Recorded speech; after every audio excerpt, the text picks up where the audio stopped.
In this lecture, we are going to learn about for-off loop, which is a new way of looping over iterables in JavaScript. So the for-off loop in JavaScript is a modern and elegant way to iterate over iterables. Using for-off loop, we can loop over arrays, strings, maps, sets, and other iterables. Now we have not talked about maps and sets yet. We are going to learn about it in this section, and there we will also see how we can use for-off loop to loop over maps and sets. But in this lecture, we are going to learn how we can use for-off loop to loop over arrays, strings, and arrays of complex types. So for-off loop simplifies iteration compared to the traditional for loop, especially when you just need the values of the iterable. So while looping over the iterable, if you are only interested in the value for each iteration, you're not interested in index, then the for-off loop is the best approach to go with. But if inside the loop body, you also want to use the index of the iterable, then for-off loop is not a better choice. Because when you use for-off loop, you will not have access to the index of the element. You will have access to the element itself, but not to the index of the element. So remember that when you use for-off loop, you will only have access to the values of the iterable.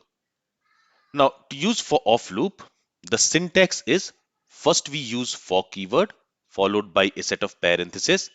In that parenthesis, we create a variable and then we use this off keyword. And after the off keyword, we specify the iterable over which we want to loop over. Then we specify a set of curly braces, and inside those curly braces, we write the body of the loop. Let's try to understand for off loop with some examples. So here we have this colors array, and let's say we want to loop over this colors array. And for each iteration, we want to log the element of this colors array in the console. For that, we can use for loop or for each loop, but we can also use for off loop. So we have already learned how to use for loop or for each loop. For each loop is an array method which we can use to loop over an array. But since an array is an iterable, we can also use for off loop to loop over the array. So here let's see how we can use for off loop to loop over the array. For that, first we need to use the for keyword followed by a set of parentheses. Then we create a variable. Here let me call the variable as color. And then we have to use off keyword. And after that, we need to specify the iterable on which we want to loop over. In this case, we want to loop over this colors array. Okay, so why it is called as for off loop? Because here we are using for keyword and off keyword. We use for keyword to start the loop, and inside the parenthesis, we create a variable. After that, we use off keyword, and then we specify the iterable on which we want to loop over. And then we specify a set of curly braces inside which we can write the loop body. Now remember that when this for off loop will loop over each element of this colors array, for each iteration, it is going to assign this color variable, the variable which we are creating inside this parenthesis, with the current element. So for the first iteration, this color will be assigned with red. For the second iteration, this color will be assigned with green. And for the third iteration, the color will be assigned with blue. And here, while using for off loop, you do not need to specify how many times you want to loop over. This for off loop will loop over an iterable based on how many items it has. Since here for this colors array we have only 3 elements, this for off loop will loop 3 times. It will iterate over this colors array 3 times. And what do we want to do for each iteration? For each iteration, let's say we simply want to log the color name in the console. So that color name for each iteration we are going to receive inside this color variable. So we can simply go ahead and log it. Now here inside this loop body, I'm writing a simple logic. I'm simply logging the value of the color variable inside the console, but you can also write some complex logic and you can use this variable according to your needs. If I save the changes, you will see that for each iteration, it has logged the color name from this colors array. So using for off loop, we can loop over any iterable. Here, if you see, we also have this string str, which is storing the string value. And we have learned that strings are also iterable in JavaScript. So using for off loop, we can also loop over strings. And let me show you that with an example. So let me comment this for off loop here. And let's say in an interview, the interviewer has asked you to count the total number of characters in a string without using the length property of the string. So the requirement is you have a string and you need to count the total number of characters in that string without using the length property. How can we do that? For that, we will loop over each character of the string and we will create a counter variable. And for each character in this string, we are going to increment the counter variable. And here for looping over the string characters, we are going to use for off loop. So let me go ahead and let me create a function here. And let's call this function count characters. This count characters is going to receive a string value. So let me simply call it as value. And now inside this function, first, let's go ahead and let's create a variable. Let's call it counter. Initially, let's set it to 0. And now we are going to loop over this value string. So for that, I'm going to use for off loop. Again, to use for off loop, first we use for keyword followed by parenthesis. In there, we create a variable. Let me call this variable char. You can name this variable anything.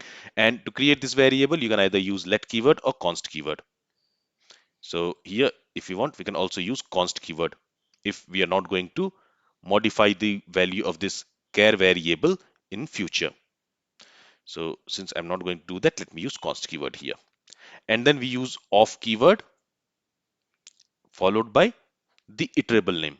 This time we want to loop over this value, which is going to receive a string value. So strings are also iterable in JavaScript, and that's why we can loop over them using for off loop. And for each iteration, what do we want to do?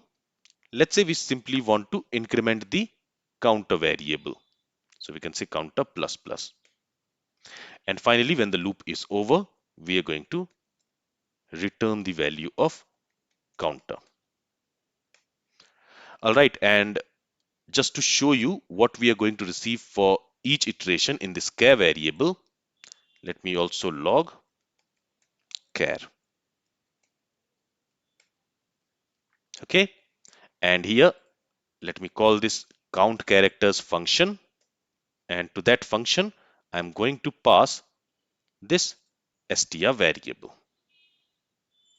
This str variable, it is storing a string value, and if I save the changes, so basically this value will be assigned with this str, that means this string, and inside this function we are going to loop over that string using for off loop, and for each iteration it is going to log the character from that string and it is going to increment the value of counter. So if I save the changes, you will see that for each iteration it is logging the value stored in this char variable. So basically for each iteration, when we are looping over a string, for each iteration this char will be assigned with the characters from that string. So it is logging those characters, and at the end it is going to return us the value stored in this counter variable. So let me comment this console.log statement here now. Just wanted to show you what we are going to receive for this char variable for each iteration when we are looping over a string. Now from this count characters function, we are returning a value. So let's go ahead and let's log that value in the console. Okay, if I save the changes, you will see 13 is logged here.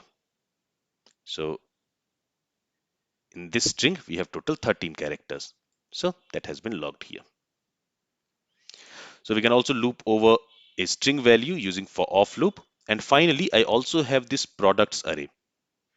And in this products array, I have some objects as the element of that products array.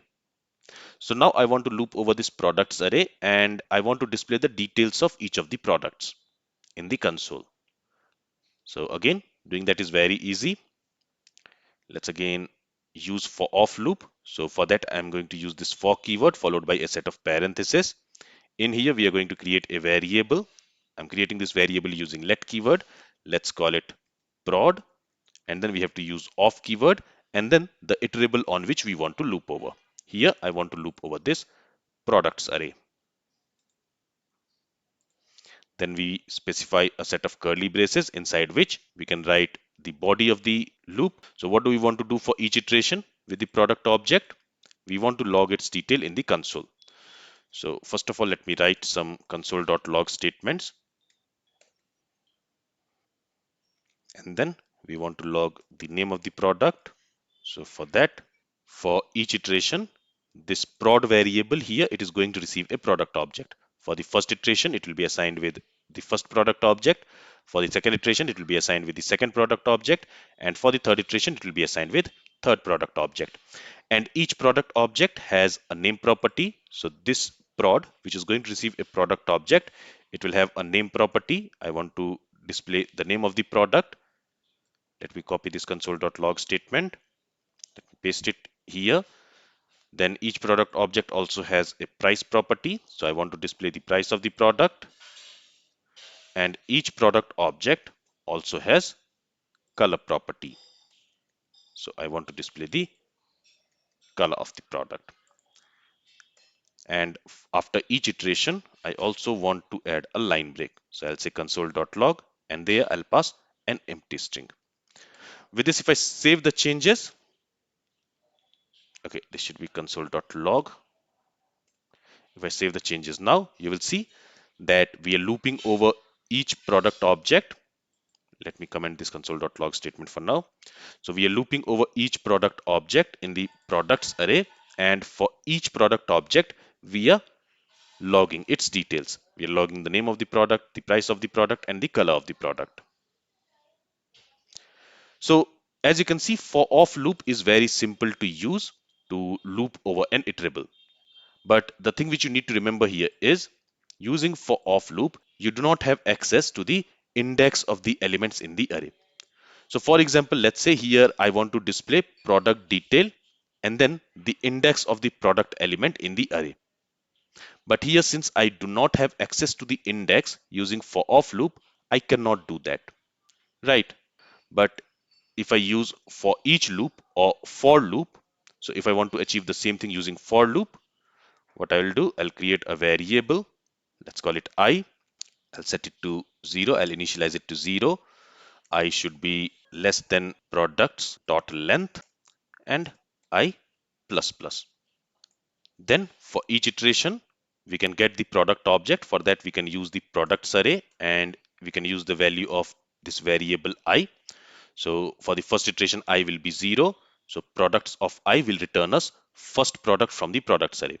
Then for the second iteration, I will be 1. So products of I will return us the second product from the products array. And we can go ahead and we can store it in a variable. Let's say prod, and then we can display the details. So let me copy this and let me paste it here. And here, since I also have access to the index, because here we have this variable I, which we are using as the index value in order to access the product elements. So this I is going to store the index. So here I can say I, because I want to use the index of the element. And this I is going to have the index of the element. We are using it as the index of the element. And since index starts from 0, I'll also add 1 to it because I want to show product details 1, product details 2, like that. So let's comment this for off loop and let's use this for loop. If I save the changes now, you see we have the details as it is, but now I'm also able to show the product details 1, product details 2, product details 3, like that. So I'm able to use the index of the product. So when you use for loop, you have access to the index of the products because the variable which you are creating, you're using it for indexing the product elements, right? Same will be the case if you use for each loop. In case of for each loop also, you will have access to index of each element in an array, because we have learned the callback function which we pass to for each method. The second argument of that callback function receives the index of the current element. So there also you have access to index. But when you use for off loop, there you do not have access to the index of the element in the iterable. There you only have access to value of the element. So you can use for off loop when you need to iterate over the values of an iterable. Okay, and you don't need the index. So that time you can use for off loop. You can use traditional for loop when you need the index, for example, to modify the original array or to access elements based on their position, or when you need more fine-grained control over the iteration process. Also, if you are working with something that's not iterable, then for off loop will not work. So this is about for off loop. You can use for off loop to loop over any type of iterable. This is all from this lecture. If you have any questions from this lecture, then feel free to ask it. Thank you for listening and have a great day.